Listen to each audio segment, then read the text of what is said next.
سلام دوستای نازنینم، به کانال آینه عبرت خوش اومدید. امشب روایت زنی رو براتون بازگو میکنم که بعد از 10 سال زندگی مشترک ناگهان متوجه خیانت شوهرش میشه. 10 سال از زندگی مشترکمون گذشته بود. نه اینکه بگم همه چی عالی بود، ولی من راضی بودم. شوهرم بهمن مردی نبود که عاشقانه ها رو بلد باشه، اما تو این سالها همیشه فکر میکردم کنار هم پیر میشیم. یه دختر 6 ساله داریم، اسمشو گذاشتیم آرنیکا. آرنیکا همه زندگیم بود. یه شب که بهمن رفته بود حموم، گوشیش روی کاناپه بود. منم همونجا نشسته بودم. یهویی نور صفحه روشن شد. ناخودآگاه چشمم افتاد به یه پیام. اصلاً آدم فضولی نبودم. بهمنم میدونست هیچ وقت دست به گوشیش نمیزنم. فقط اتفاقی چشمم خورد. دیدم پیام اومده: دلم برات تنگ شده عشقم، امشبم نمیای؟ یهو شوکه شدم، نفسم بند اومد. گوشی رو برداشتم. رمز گوشی همو داشتیم، اما من هیچ وقت بهش دست نمیزدم. اما اون پیام باعث شد باز کنم و برم تو گوشی. رفتم تو چت ها. اسمش مریم بود. کلی پیام عاشقانه توی صفحه چتشون بود. عکس پروفایلش هم یه زن جوان بود با یه لبخند مصنوعی. همه چت ها برای 1-2 روز پیش بود و قبلی ها رو پاک کرده بود، اما توی همونا کلی پیام عاشقانه و قرار روز قبلشون بود. نمیدونستم چی کار کنم. فقط گوشی رو گذاشتم سر جاش و رفتم تو آشپزخونه. آب خوردم، گریه کردم بی صدا. انگار مغزم هنگ کرده بود. نمیدونستم چی کار باید بکنم. رفتم روی تخت و خوابیدم. بهمن اومد بیرون، گفت چرا خوابیدی؟ گفتم سرم درد میکنه. فردا صبح که رفت سر کار بازم بیدار نشدم، چون نمیتونستم تو چشماش نگاه کنم. البته بیدار بودم اما خودم رو به خواب زدم. اون روز نشستم به رفتاراش دقت کردم. چندین بار پیش اومده بود که دیر میومد خونه و من همیشه فکر میکردم واقعا کار داشته.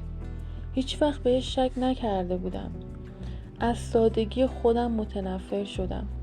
تصمیم گرفتم شب که اومد بهش بگم. شب وقتی برگشت صداش زدم. گفتم بهمن میخوام باهات حرف بزنم. نگام کرد، توی نگاش ترس رو دیدم، ولی لبخند زد و گفت چی شده عزیزم؟ نفس عمیق کشیدم، گفتم من میدونم، همه چی رو میدونم.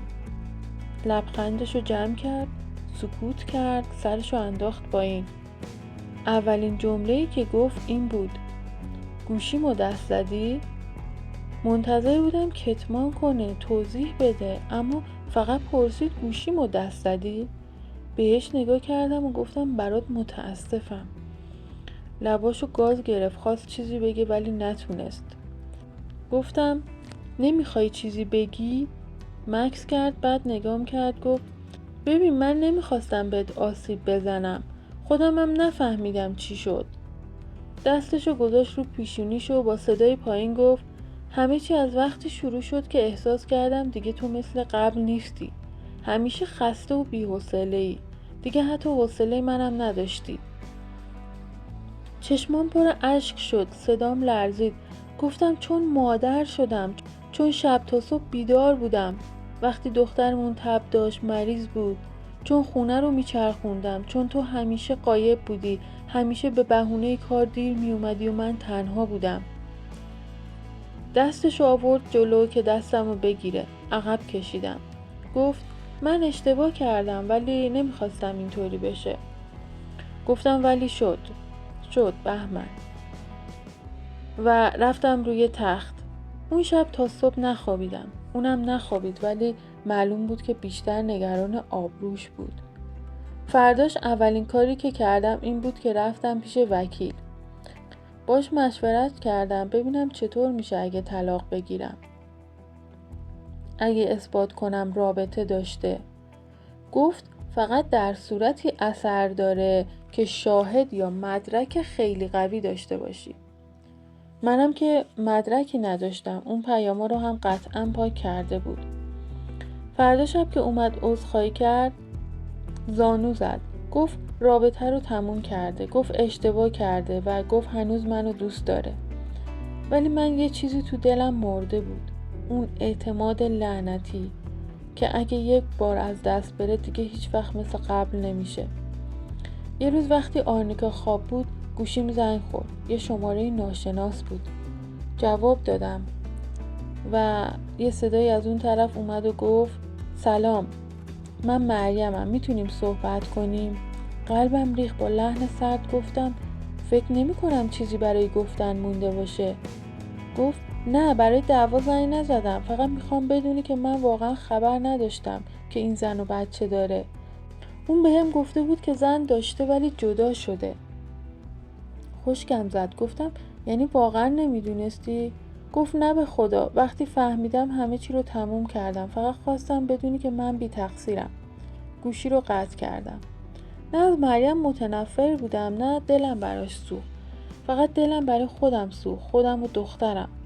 به خاطر دخترم حرفی از طلاق نزدم، اما اون شب یه تصمیم گرفتم. به بهمن گفتم من میخوام یه مدت جدا زندگی کنیم. اون اول مقاومت کرد و بعد پذیرفت. گفتم خونه پدری نمیرم، میرم یه جای کوچیک، دخترمونم باهام میمونه. قبول کرد. چمدون رو بستم و رفتم. یه خونه کوچیک اجاره کردم.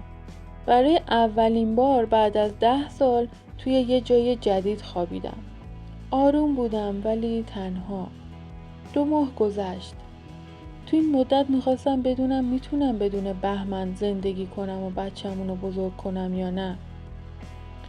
قبلا خیلی وابسته به بهمن بودم، اما بعد از این ماجرا سعی کردم روی پای خودم بایستم. بهمن چند بار زنگ زد، پیام داد، اصرار کرد که برگردم. میگفت که تغییر کرده، پیش روانشناس رفته و فهمیده چیو از دست داده. دلم براش تنگ شده بود، اما حواسم بود که دلتنگی دلیل خوبی برای برگشت نیست. یه شب نشستم و یه نامه براش نوشتم. متن نامه این بود: بهمن، این روزا زیاد به گذشته فکر میکنم. به روزایی که با هم خندیدیم، گریه کردیم، بچه‌مون به دنیا اومد، خونمون رو ساختیم. اما یه روز تو با تصمیمی که گرفتی همه چی رو عوض کردی. نه فقط خودتو ازم گرفتی، بلکه منو از خودمم جدا کردی. وقتی زنی به مردی اعتماد میکنه یعنی تمام ترساشو میذاره کنار. وقتی خیانت میبینه فقط دلش نمیشکنه، یه تیکه از وجودش میمیره. تو فکر میکنی بخشش یعنی برگشتن، اما بعضی وقتا بخشش یعنی رفتن، یعنی ادامه دادن بدون تو ولی بدون نفرت. من تو رو بخشیدم ولی نمیتونم دیگه باهات زندگی کنم. دخترمون هنوز پدر میخواد و من جلوی اینو نمیگیرم، ولی خودم دیگه اون زن سابق نیستم. دیگه منتظر نمیمونم تا کسی منو انتخاب کنه. من خودم رو انتخاب کردم. بهمن هنوز میخواد منو برگردونه، اما من نمیتونم بدون اعتماد زندگی کنم، چون به نظرم زندگی با شک از مرگ بدتره. پس ترجیح میدم روی پای خودم وایسم و آرنیکا رو بزرگ کنم. دوستای عزیزم، شما اگه جای این زن بودید چه تصمیمی میگرفتید؟ حتما نظرتون رو برام کامنت کنید. کامنت ها رو با دقت میخونم. راستی لایکتون هم بهم انرژی میده، پس لایک یادت نره. و اگه دوست داری قصه بعدی قصه تو باشه، از طریق تلگرام با هم در ارتباط باش.